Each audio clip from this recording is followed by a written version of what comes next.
Shalom friends, एक बार फिर से आप सभी का स्वागत है। आज मैं आपके लिए लेकर आई हूँ एक 1 ईयर बाइबल रीडिंग कैलेंडर। अगर आपका कोई बाइबल रीडिंग रूटीन नहीं है और आप कभी भी अपनी पूरी बाइबल कंप्लीट नहीं कर पाए हैं, तो ये वीडियो आपके लिए है। इसमें ओल्ड टेस्टमेंट और न्यू टेस्टमेंट के सभी चैप्टर्स को डे वाइज ऑर्गेनाइज किया गया है। डे 1 से लेकर डे 365 तक के सभी चैप्टर्स आपको यहाँ मिलेंगे। डे 365 पर आप अपनी पूरी बाइबल कंप्लीट कर पाएंगे, तो आप इसके द्वारा आशीषित हों। और अगर आपको ये वीडियो पसंद आती है तो आप अपने फैमिली और फ्रेंड्स से शेयर करें, और अगर आप चाहें तो आप सब्सक्राइब, लाइक और कमेंट भी करें और बेल आइकन को प्रेस करके नोटिफिकेशन ऑन करना ना भूलें। So praise the lord, shalom to everyone.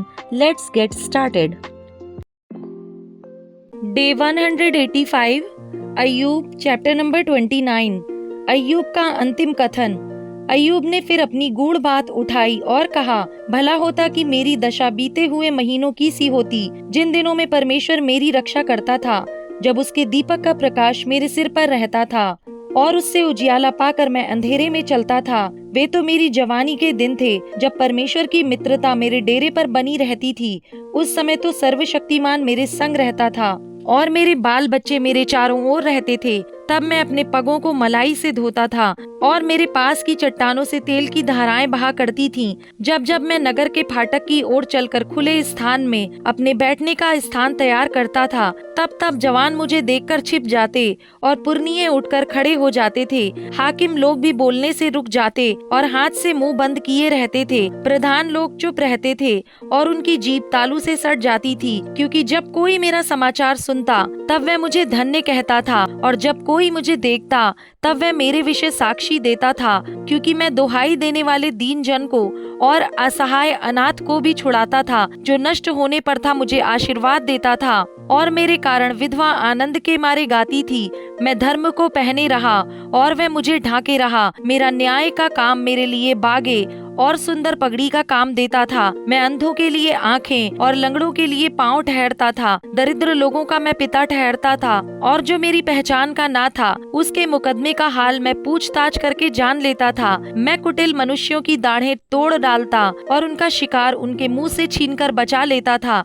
तब मैं सोचता था, मेरे दिन बालू के किनकों के समान अनगिनत होंगे और अपने ही बसेरे में मेरा प्राण छूटेगा। मेरी जड़ जल की ओर फैली और मेरी डाली पर ओस रात भर पड़ी रहेगी। मेरी महिमा ज्यों की त्यों बनी रहेगी और मेरा धनुष मेरे हाथ में सदा नया बना रहेगा। लोग मेरी ओर कान लगाकर ठहरे रहते थे और मेरी सम्मति सुनकर चुप रहते थे। जब मैं बोल चुकता था तब वे और कुछ ना बोलते थे। मेरी बातें उन पर मेह के समान बरसा करती थीं। जैसे लोग बरसात की, वैसे ही मेरी भी बाट देखते थे, और जैसे बरसात के अंत की वर्षा के लिए, वैसे ही वे मुंह पसारे रहते थे। जब उनको कुछ आशा ना रहती थी तब मैं हंसकर उनको प्रसन्न करता था, और कोई मेरे मुंह को बिगाड़ ना सकता था। मैं उनका मार्ग चुन लेता और उनमें मुख्य ठहर कर बैठा करता था, और जैसा सेना में राजा या विलाप करने वालों के बीच शांति दाता, वैसा ही मैं रहता था। अय्यूब चैप्टर नंबर 30।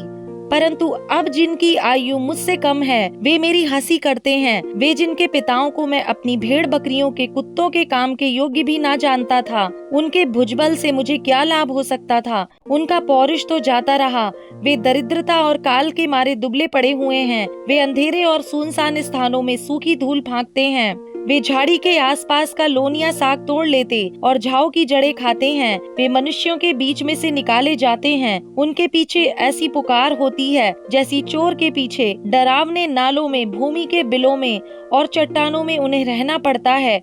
वे झाड़ियों के बीच रेंकते और बिच्छू पौधों के नीचे इकट्ठे पड़े रहते हैं। वे मूढ़ों और नीच लोगों के वंश हैं, जो मार मार के इस देश से निकाले गए थे। ऐसे ही लोग अब मुझ पर लगते गीत गाते और मुझ पर ताना मारते हैं। वे मुझसे घिन खाकर दूर रहते या मेरे मुंह पर थूकने से भी नहीं डरते। परमेश्वर ने मुझे शक्तिहीन और तुच्छ बना दिया है, इसलिए वे मेरे सामने मुंह में लगाम नहीं रखते। मेरी दाहिनी ओर बाजारू लोग उठ खड़े होते हैं। वे मेरे पांव सरका देते और मेरे नाश के लिए अपने उपाय बांधते हैं। जिनके कोई सहायक नहीं, वे भी मेरे रास्तों को बिगाड़ते और मेरी विपत्ति को बढ़ाते हैं। मानो बड़े नाके से घुसकर वे आ पड़ते हैं और उजाड़ के बीच में होकर मुझ पर धावा करते हैं। मुझ में घबराहट छा गई है और मेरा रईसपन मानो वायु से उड़ाया गया है और मेरा कुशल बादल के समान जाता रहा।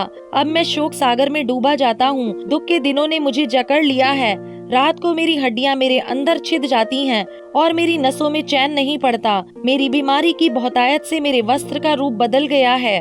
वह मेरे कुर्ते के गले के समान मुझसे लिपटी हुई है। परमेश्वर ने मुझको कीचड़ में फेंक दिया है और मैं मिट्टी और राख के तुल्य हो गया हूँ। मैं तेरी दुहाई देता हूँ परंतु तू नहीं सुनता।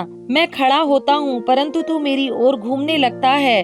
तू बदल कर मुझ पर कठोर हो गया है और अपने बली हाथ से मुझे सताता है। तू मुझे वायु पर सवार करके उड़ाता है और आंधी पानी में मुझे गला देता है। हाँ, मुझे निश्चय है कि तू मुझे मृत्यु के वश में कर देगा और उस घर में पहुंचाएगा जो सब जीवित प्राणियों के लिए ठहराया गया है। तो अभी क्या कोई गिरते समय हाथ ना बढ़ाएगा और क्या कोई विपत्ति के समय दुहाई ना देगा? क्या मैं उसके लिए रोता नहीं था जिसके दुर्दिन आते थे? क्या दरिद्र जन के कारण मैं प्राण में दुखित ना होता था? जब मैं कुशल का मार्ग जोहता था तब विपत्ति आ पड़ी और जब मैं उजियाले की आशा लगाए था तब अंधकार छा गया। मेरी अतड़ियां निरंतर उबलती रहती हैं और आराम नहीं पाती। मेरे दुख के दिन आ गए हैं।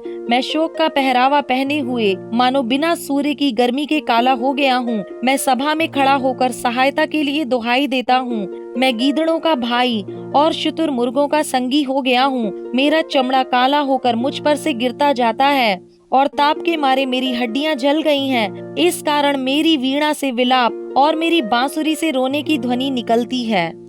Acts chapter number 12। पतरस की बंदी गृह से मुक्ति। उस समय हेरोदेस राजा ने कलीसिया के कई व्यक्तियों को सताने के लिए उन पर हाथ डाले।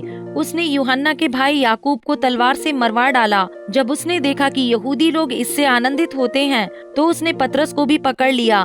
वे दिन अख़मीरी रोटी के दिन थे। उसने उसे पकड़ के बंदी गृह में डाला और 4-4 सिपाहियों के 4 पहरों में रखा, इस विचार से कि फसह के बाद उसे लोगों के सामने लाए। बंदी गृह में पतरस बंद था परंतु कलीसिया उसके लिए लौ लगाकर परमेश्वर से प्रार्थना कर रही थी। जब हेरोदेस उसे लोगों के सामने लाने को था उसी रात पतरस 2 जंजीरों से बंधा हुआ 2 सिपाहियों के बीच में सो रहा था और पहरुए द्वार पर बंदी गृह में रखवाली कर रहे थे। तो देखो, प्रभु का एक स्वर्गदूत आ खड़ा हुआ और उस कोठरी में ज्योति चमकी और उसने पतरस की पसली पर हाथ मार के उसे जगाया और कहा, उठ जल्दी कर। और उसके हाथों से जंजीरें खुलकर गिर पड़ी। तब स्वर्गदूत ने उससे कहा, कमर बांध और अपने जूते पहन ले। उसने वैसा ही किया। फिर उसने उससे कहा, अपना वस्त्र पहनकर मेरे पीछे हो ले। वह निकलकर उसके पीछे हो लिया, परंतु यह ना जानता था कि जो कुछ स्वर्गदूत कह रहा है वह सच है, वरन यह समझा कि मैं दर्शन देख रहा हूँ। तब वह पहले और दूसरे पहरे से निकलकर उस लोहे के फाटक पर पहुँचे जो नगर की ओर है। वह उनके लिए आप से आप खुल गया और वे निकलकर एक ही गली होकर गए और तुरंत ही स्वर्गदूत उसे छोड़कर चला गया। तब पतरस ने सचेत होकर कहा, अब मैंने सच जान लिया है कि प्रभु ने अपना स्वर्गदूत भेजकर मुझे हेरोदेस के हाथ से छुड़ा लिया और यहूदियों की सारी आशा तोड़ दी है। यह जानकर वह उस यूहन्ना की माता मरियम के घर आया जो मरकुस कहलाता है। वहाँ बहुत से लोग इकट्ठे होकर प्रार्थना कर रहे थे।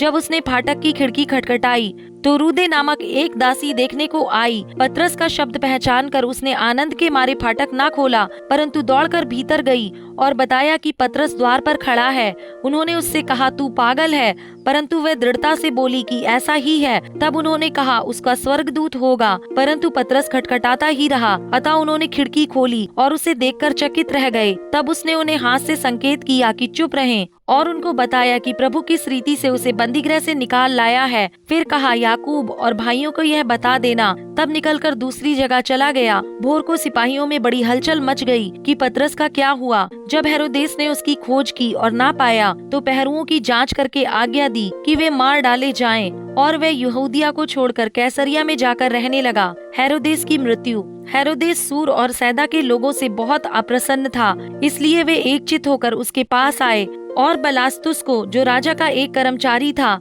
मनाकर मेल करना चाहा, क्योंकि राजा के देश से उनके देश का पालन पोषण होता था। ठहराए हुए दिन हेरोदेस राजवस्त्र पहनकर सिंहासन पर बैठा और उनको व्याख्यान देने लगा। तब लोग पुकार उठे, यह तो मनुष्य का नहीं ईश्वर का शब्द है। उसी क्षण प्रभु के एक स्वर्गदूत ने तुरंत उसे मारा क्योंकि उसने परमेश्वर को महिमा ना दी और वह कीड़े पड़ के मर गया। परंतु परमेश्वर का वचन बढ़ता और फैलता गया। जब बरनबास और शाऊल अपनी सेवा पूरी कर चुके तो यूहन्ना को, जो मरकुस कहलाता है, साथ लेकर यरूशलेम से लौटे।